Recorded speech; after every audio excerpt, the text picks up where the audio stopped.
Vamos a Génesis capítulo 22, hermanos, por favor, para que se vayan situando todos en ese capítulo, hermanos, que ya hemos llegado. Génesis capítulo 22. Y nada más voy a ser muy breve, hermanos, en recordarles simplemente en una frase lo que fue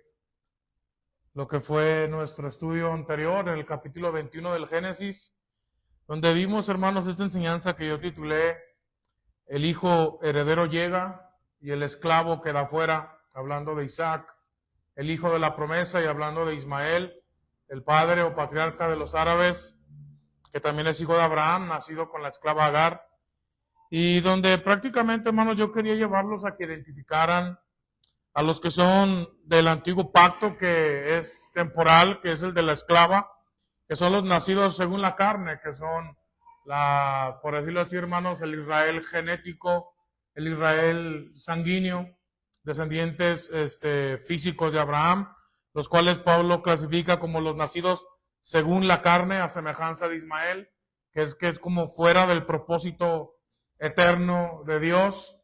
Ellos recordarán, hermanos, se les ocurrió esta idea de cómo darle un hijo a Abraham, pero ellos pensándolo humanamente hablando, no esperando en el poder de Dios. Entonces, hermanos, aquí Pablo los pone así como que hay un pacto temporal, que es el de la ley, que es establecido con Moisés a la salida de Egipto, la cual la conforman los hijos de Abraham nacidos según la carne, los cuales se identifican como los esclavos, que no son los herederos de las promesas eternas de Dios, sino que tienen promesas temporales y terrenales, pero que no son, hermanos, herederos de las promesas eternas en Cristo Jesús, que es por decirlo así, hermanos, la verdadera descendencia espiritual y eterna de Abraham, según la carne también, de hecho, y espiritualmente, hermanos, porque es Dios manifestado en la carne. Entonces, hermanos, eso es lo que yo quería básicamente que tuvieras en tu mente, hermanos, esa comprensión, cómo nosotros somos comparados con Isaac, como los nacidos por el Espíritu, que entre todas las naciones, por medio de la fe en Jesucristo, nosotros, hermanos, pasamos a ser adoptados hijos de Abraham de una manera espiritual. Y dice Pablo, conforme a las promesas, los legítimos herederos de las promesas conquistadas por Cristo, hermanos, el verdadero linaje de Abraham. Entonces, hermanos, esta es una verdad muy profunda que espero seguir analizando, hermanos, pero nada más lo dejo hasta ahí. Ahora, mis hermanos, hemos llegado a un pasaje que es interesante. Yo creo que la mayoría, muchos de aquí ya la conocen. Es un pasaje interesante y clave que revela, hermanos, el evangelio de nuestra salvación. Pero que también, hermanos, a decir verdad, puede parecer un pasaje inclusive un tanto polémico.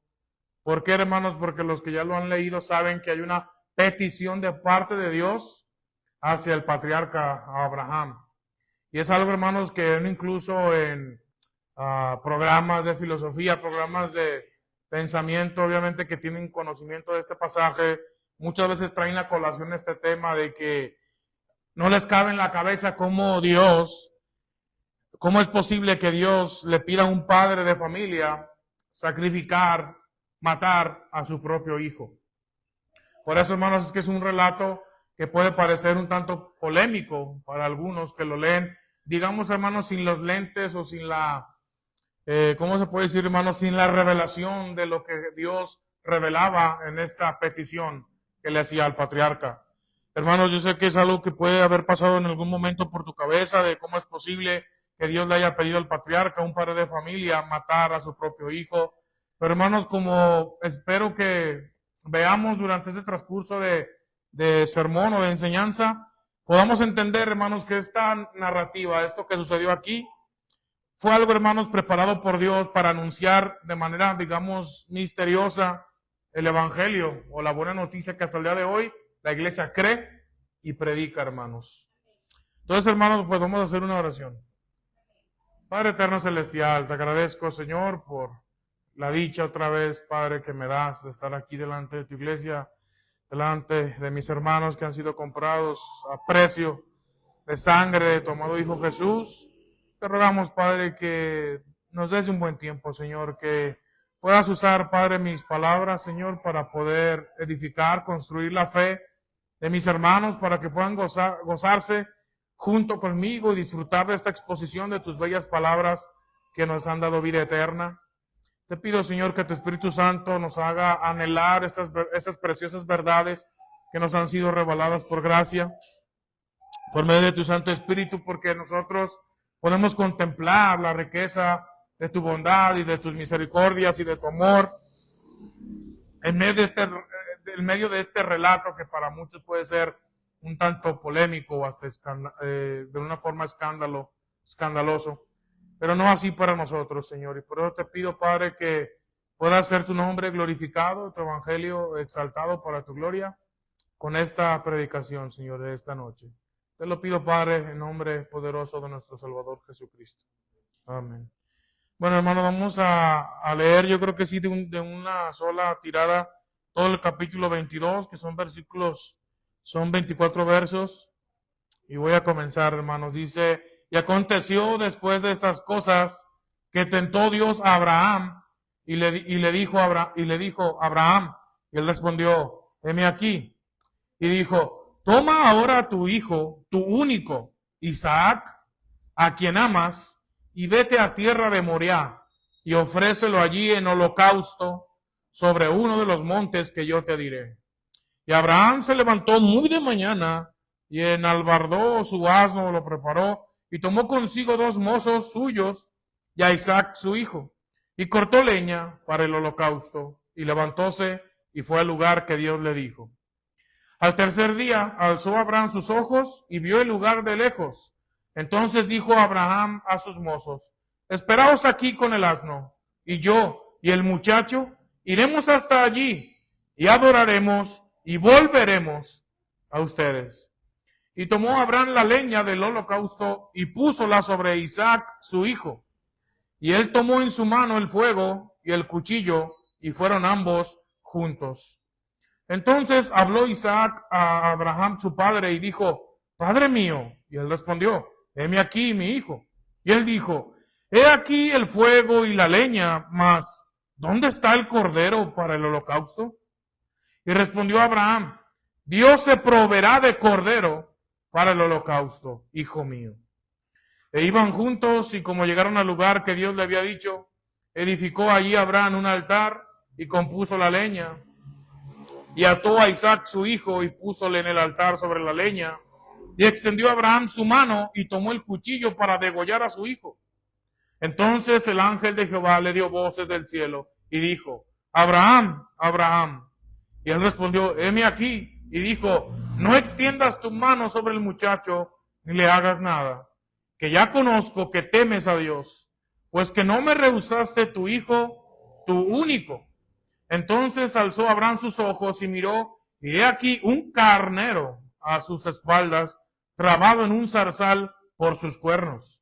Y fue Abraham y tomó el carnero y ofrecióle en holocausto en lugar de su hijo. Y llamó a Abraham el nombre de aquel lugar: Jehová proveerá. Por tanto se dice hoy: en el monte de Jehová será provisto. Y llamó el ángel de Jehová a Abraham segunda vez desde el cielo, y dijo: por mí mismo he jurado, dice Jehová, que por cuanto has hecho esto y no me has rehusado tu hijo, tu único, bendiciéndote bendeciré, y multiplicando multiplicaré tu simiente como las estrellas del cielo, y como la arena que está a la orilla del mar, y tu simiente poseerá las puertas de sus enemigos. En tu simiente serán benditas todas las gentes de la tierra, por cuanto obedeciste a mi voz. Y tornóse Abraham a sus mozos, y levantáronse y se fueron juntos a Berseba, y habitó Abraham en Berseba. Y aconteció después de estas cosas, que fue dada nueva a Abraham, diciendo: he aquí que también Milca ha parido hijos a Nachor tu hermano, a Uz su primogénito, y a Buz su hermano, y a Kemuel padre de Aram, y a Keset, y a Jaso, y a Pildas, y a Giblaf, y a Betuel, y Betuel engendró a Rebeca, hablándonos para la que va a ser pues futura esposa de su hijo Isaac. Estos 8 parió Milca a Nachor, hermano de Abraham, y su concubina, que se llamaba Reuma. Parió también a Teba, y a Gahán, y a Taz, y a Maca. Bien, hermanos, pues aquí ya lo hemos leído todo completo este capítulo. Y pues, hermanos, la primera cosa que yo quiero ponerlos a pensar y a reflexionar es, hermanos, en la dura prueba para el patriarca, ¿no? Quería hacer, hermanos, también una observación, porque si se fijan en nuestra versión Reina Valera 1909, dice que intentó Dios a Abraham. En la carta que de hecho el hermano Adrián ha estado compartiendo de Santiago, se nos dice que Dios no tienta a nadie, Dios no tienta a alguno, sino que cada uno es atraído o seducido por su propia concupiscencia o deseo de la carne, que es igual a codicia. Entonces, hermanos, lo que entendemos de aquí es que esta palabra hebrea, nasá, es, hermanos, en realidad traducida más correctamente como que Dios probó a Abraham, y está hablando de la fe de Abraham. Es practicar o poner en práctica o hacer prueba o hacer examen. De manera, hermanos, que quería nada más que se entendiera esto, que no es que Dios tentó a Abraham de una manera maliciosa, de alguna codicia de la carne, no, sino que, hermanos, Dios llegó el momento en el cual iba a ponerle una prueba que parece difícil, hermanos, es un ejercicio que quería que hicieran. Yo creo que ninguno de los que estamos aquí, quizá, hermanos, nos diera la fe que alcanzó Abraham para ser dispuestos a que si Dios nos pidiera sacrificar a nuestro propio hijo, hermanos, tuviéramos la voluntad, hermanos, o el atrevimiento para hacerlo. Es algo, hermanos, que no quisiera confundir con esto. Yo creo que, obviamente, hermanos, que esta fue una petición de Dios a Abraham exclusivamente y únicamente a él. No es para que alguien piense que si se le viene un pensamiento así, interprete que sea de Dios, porque entendemos, hermanos, que Dios pidió esto a Abraham en esta época, específicamente a él, para demostrar algo que vendría en el futuro. Es lo que yo pienso explicar. Entonces, hermanos, es lo que quería que así quedara claro. Entonces, hermanos, Dios tenía una última prueba de preparación para su elegido, y ustedes ya saben en qué consistía esa prueba o ese examen. Era, hermanos, ofrecer a su tan anhelado y tan amado descendiente Isaac, el hijo de la promesa, en sacrificio o en ofrenda de gratitud a Dios. Eso también, hermanos, es interesante entenderlo, porque Dios se lo pide en holocausto, hermanos, y no sé si recordarán que yo les decía que esa palabra es muy distinta a un sacrificio por el pecado. Un holocausto, hermanos, en sí es una dádiva a Dios, dada como en gratitud para mostrar agradecimiento a Dios o aceptación delante de Dios, como algo, hermanos, que genera una relación de amistad, hermanos, por decirlo así, hermanos, de amor, de cercanía. No tanto como pidiendo disculpas a Dios, sino más que nada por gratitud, por gozar de una buena relación con el Señor y ser agradable a sus ojos. Entonces, hermanos, vamos a repasar un poco. Recuerdan que Abraham en su historia, hasta aquí que hemos visto, al menos, hermanos, ha tenido 3 fracasos. Pecados que salieron a relucir, pues 2 veces, ustedes recordarán, prefirió negar la relación matrimonial con Sara. ¿Por qué razón? Por temor a perder la vida, por temor a la muerte.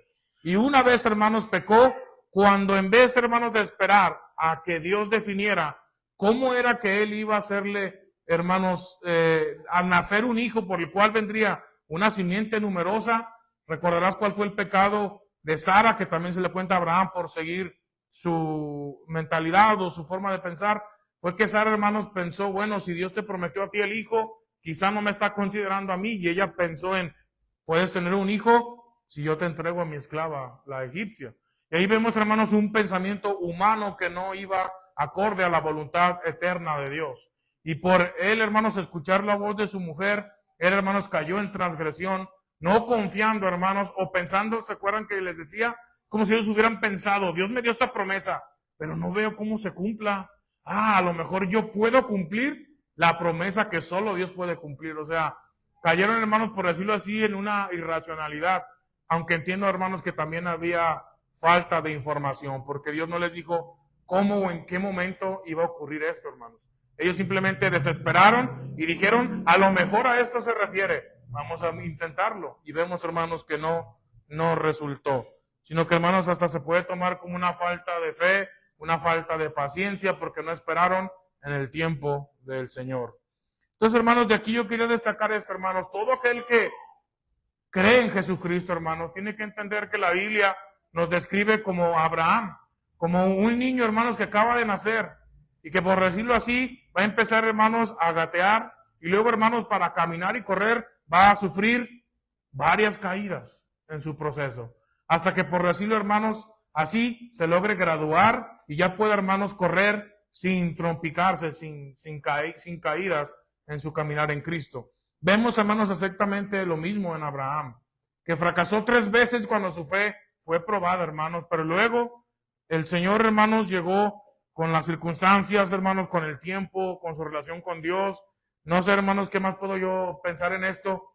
Llegó, hermanos, un punto en el que, si te fijas, ese Abraham que tenía miedo de morir y no ver el cumplimiento de las promesas de Dios, que mentía, que ocultaba información, hermanos, que seguía ideas de otras personas y no se esperaba lo que Dios le dijera. Vemos, hermanos, que llegó su graduación, por decirlo así. Y Dios, hermanos, como ustedes saben, le pide algo bastante difícil. Porque, hermanos, no solamente es que Abraham tenía que desafiar el temor a la muerte, aunque su vida no estaba en riesgo, pero, hermanos, yo creo que estaba una prueba, a lo mejor quizá más allá del temor de la propia muerte, porque era, hermanos, experimentar un dolor de perder a quien amas y además siendo tú el autor de la propia muerte de aquel hijo tan amado por ti. Hermanos, no sé qué tantas cosas pudieron venir a la cabeza de Abraham, de decir, yo hasta mentí, yo tantos que fracasé por conservar mi vida, y ver el cumplimiento de la promesa de Dios. Y ahora que Dios me ha cumplido esto de darme un hijo, me pide que yo mismo le quite la vida, se la arrebate.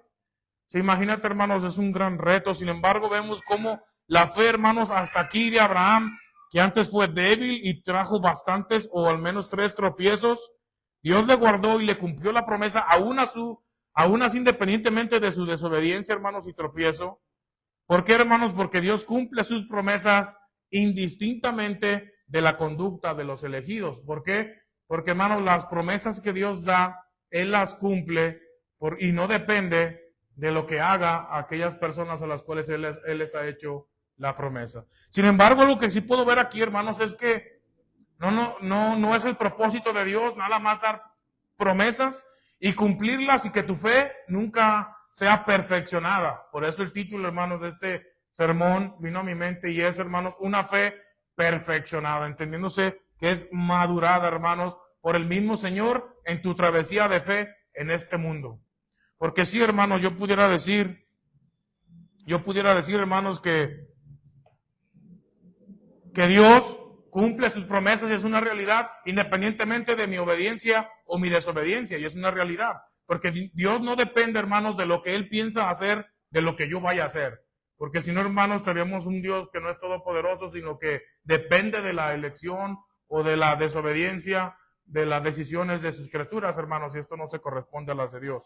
Pero, hermanos, si esto nos llega a un pensamiento erróneo, en el que podemos decir, ahí está, entonces si Dios ya me ha prometido vida eterna por creer en su Hijo, entonces a la iglesia, a los pastores, a los hermanos les tiene que dar igual mis decisiones, si son en contra de Dios, y nada más estoy cayendo cada una y otra vez, y si estoy dando mal testimonio afuera, pues ¿qué más da? Si ustedes mismos dicen por la palabra que Dios cumple sus promesas indistintamente de mi conducta o de mi comportamiento.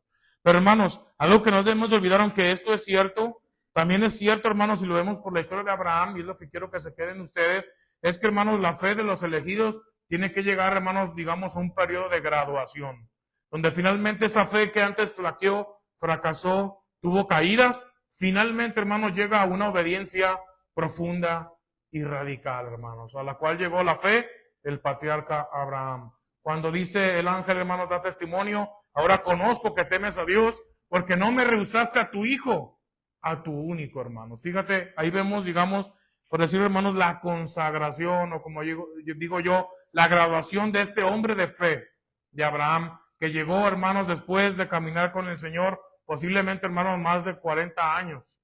Pero llegó, hermanos, el tiempo indicado en el que su fe fue perfeccionada, y como dice Santiago, sus obras dieron testimonio de que su fe era una fe real, hermanos, una fe que estaba viva, y no una fe que es infértil, muerta o inútil, hermanos, sino que una fe realmente verdadera, preciosa. Entonces, hermanos, esto hasta aquí. Después quiero, hermanos, que vayamos a los símbolos que hay en esta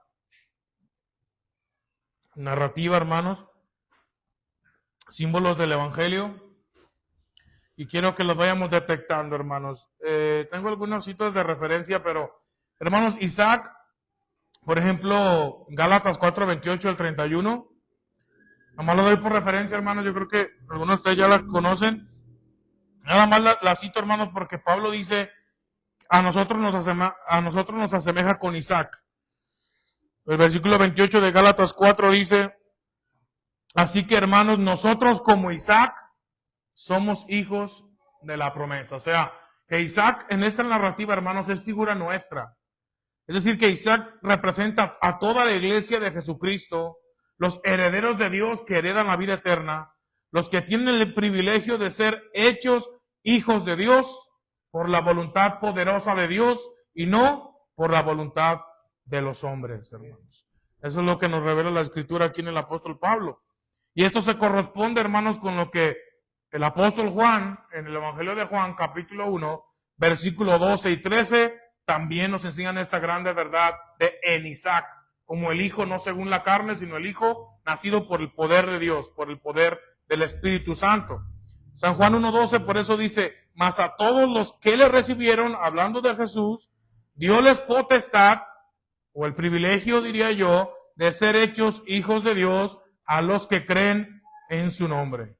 Y añade algo importantísimo que se hila con esto que vemos aquí, hermanos, los cuales no son engendrados de sangre, ni de voluntad de carne, ni de voluntad de varón, mas de Dios, por la sola voluntad de Dios, como lo fue el nacimiento de Isaac. Ahora, hermanos, algunos padres de la iglesia, o bueno, yo el que tengo constancia, hermanos, es Ireneo de León, que muchas veces lo he citado. Él, hermanos, hace una observación curiosa cuando en la narrativa dice que Abraham dio la leña, por decirlo así, en los hombros de Isaac, cuando iban rumbo, hermanos, a esa montaña para que él fuera sacrificado. Y por ejemplo, Ireneo, hermanos, dice, ahora Abraham coloca sobre los hombros de su hijo Isaac la leña. Leña, hermanos, que sería el lugar donde él iba a estar tendido para ser sacrificado.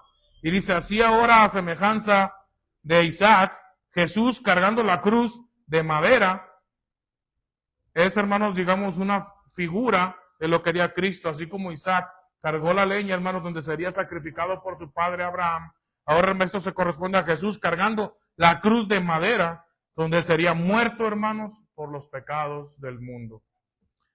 Abraham, hermanos, también dicho por el propio Pablo en Romanos capítulo 4 y el capítulo 3, dice que Abraham es figura, hermanos, de todos los creyentes judíos y también de los gentiles.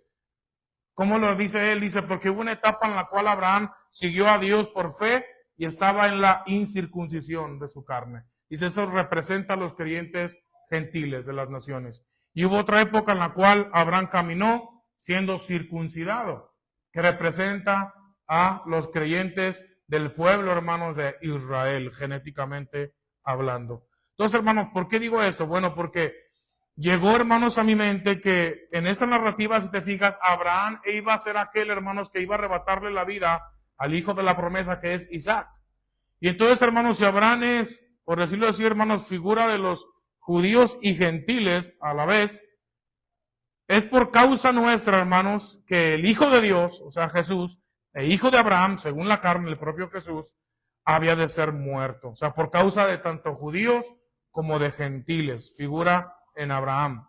Entonces es curioso para mí, hermanos, que en la ejecución de Jesús, ustedes pueden observar que tanto a los judíos acusándole, cuando dicen, crucifícale, crucifícale. Ustedes saben, hermanos, que Poncio Pilato, siendo un gentil romano, él dice, pues que yo no hallo en sí delito para que yo condenarlo a la muerte de cruz. Pero es el pueblo, hermanos, los descendientes genéticos de Abraham, los que dicen, crucifícale, crucifícale. Nosotros lo queremos muerto.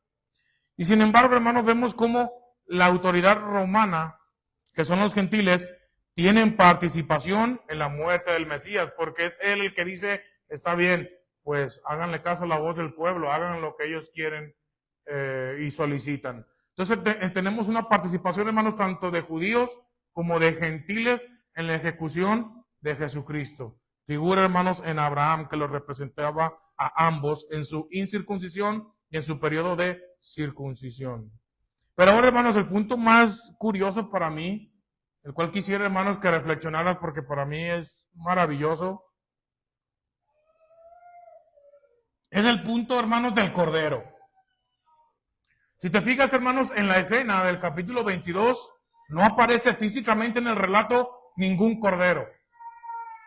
Lo que aparece es un carnero.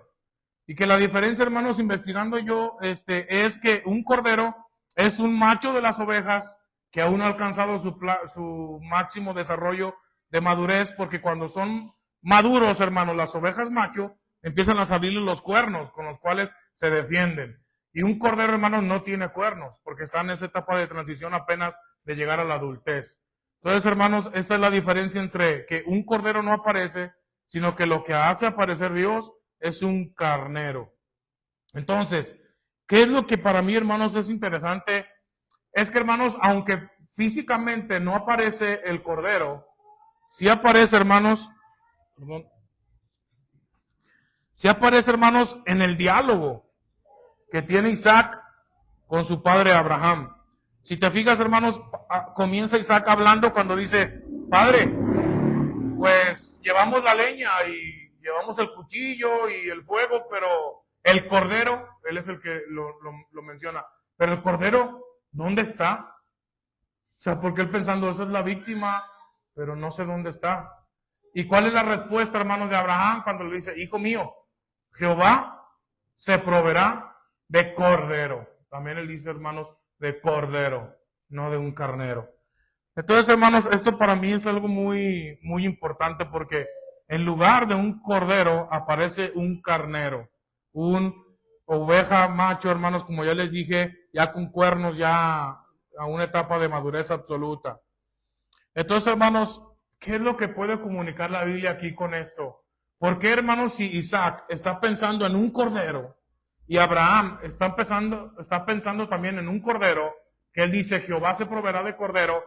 ¿Por qué lo que aparece, hermanos, no es un cordero, sino un carnero? Eso fue la pregunta que yo me hice, hermanos, y es la que yo quiero que tú te hagas aquí también. ¿Por qué será que aunque está nombrado el cordero y Abraham cree que Dios proveerá el cordero, no lo provee en ese momento, hermanos, sino que aparece un carnero, dice que trabado de sus cuernos, porque en esto se diferenciaba?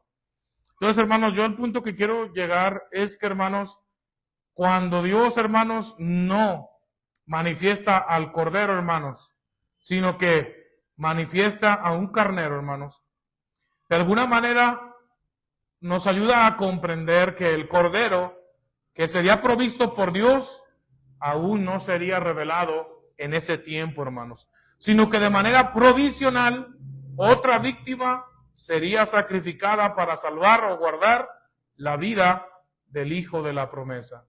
En mi forma de entender, hermanos, yo entiendo que el que aparezca el carnero es Dios diciendo que iba a dar la ley con el sacerdocio levítico, el cual no era el fin o propósito eterno de Dios, sino el medio temporal que anunciaba la llegada del definitivo, o sea, la ofrenda del cuerpo de Jesucristo hecha una sola vez por el pecado para hacernos agradables a Dios de manera eterna. Y permíteme, hermanos, citar Hebreos 9, versículo 11, que dice, mas estando ya presente Cristo, pontífice de los bienes que habían de venir, por el más amplio y más perfecto tabernáculo, no hecho de manos, es a saber, no de esta creación, y no por sangre de machos cabríos ni de becerros, mas por su propia sangre, entró una sola vez en el santuario, habiendo obtenido eterna redención. Porque si la sangre de los toros y de los machos cabríos y la ceniza de la becerra, rociada a los inmundos, santifica para la purificación de la carne, cuánto más la sangre de Cristo, el cual por el Espíritu Eterno se ofreció a sí mismo, sin mancha a Dios, limpiará vuestras conciencias de las obras de muerte para que sirvamos al Dios vivo. Así que por eso es mediador del Nuevo Testamento, para que interviniendo muerte para la remisión de las rebeliones que había bajo del primer testamento, los que son llamados reciban la promesa de la herencia eterna. Hermanos, yo apoyándome, digamos, en este texto, es con lo que yo justifico esta interpretación que doy, que el carnero es Dios diciendo, proveeré una ley y un sacerdocio temporal, que es el levítico, en lo que yo decido el tiempo en el cual manifestaré ese cordero que Isaac esperaba, ese cordero que Abraham esperaba también, y que dijo, Jehová se proveerá de cordero, hijo mío. Entonces, hermanos, ¿por qué sabemos que Jesús es el cordero, hermanos? Isaías capítulo 53, 7, hablando del sacrificio del Mesías, versículo que yo creo que ustedes ya conocen hasta de memoria, hermanos, el que dice, angustiado él y afligido, no abrió su boca, como cordero fue llevado al matadero, y como oveja delante de sus trasquiladores, enmudeció y no abrió su boca.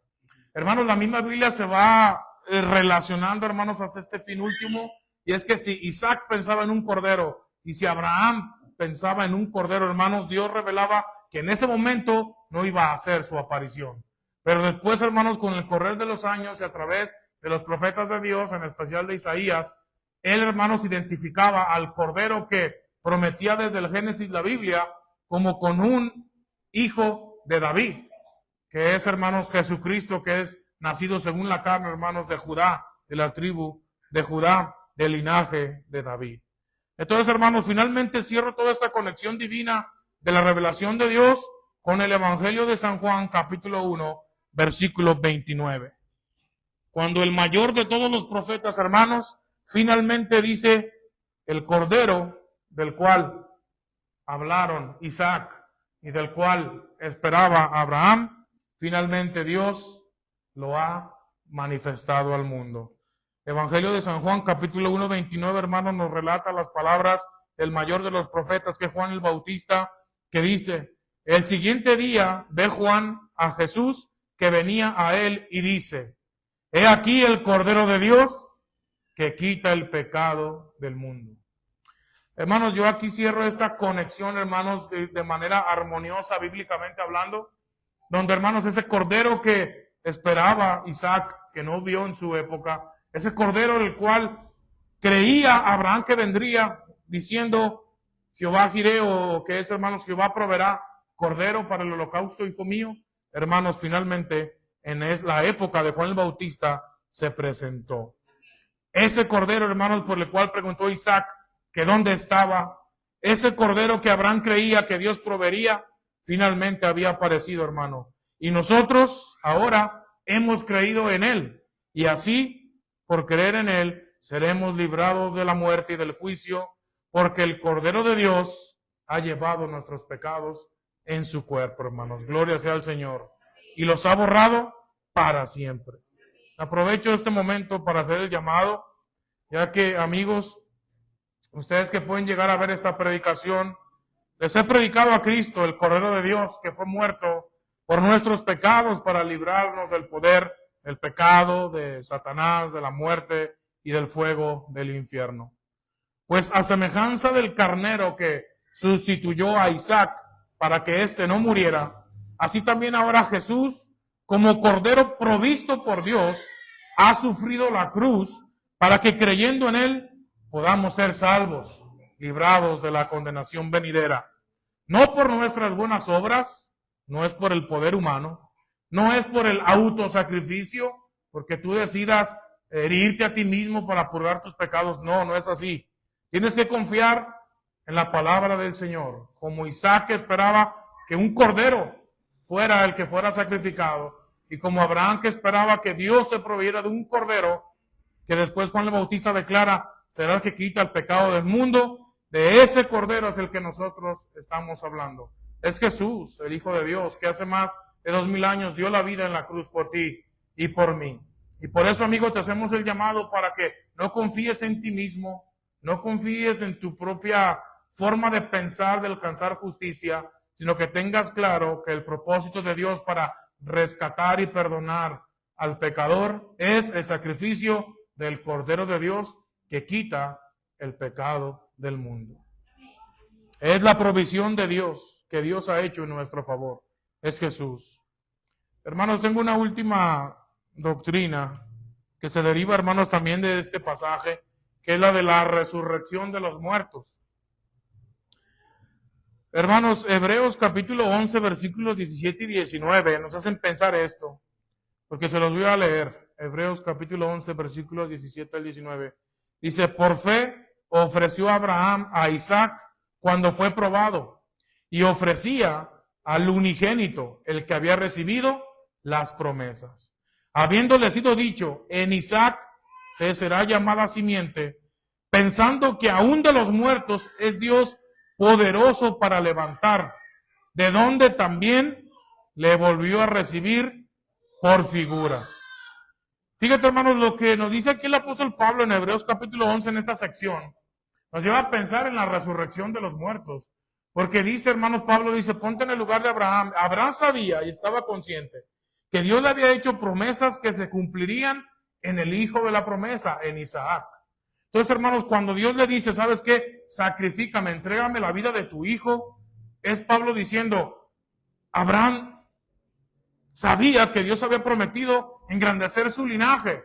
Y era, hermanos, como una especie de contradicción de que si Dios me prometió que a través de mi hijo voy a tener una descendencia numerosa y aparte, a través de él seré padre de naciones, ¿cómo es posible que Dios se niegue a sí mismo? Y que acabando con su vida, hermanos, si te fijas, se niegue a sí mismo y no cumpla las promesas que él me ha prometido. O sea, Pablo está diciendo, es un desafío para Abraham en el cual se muestra una prueba de fe.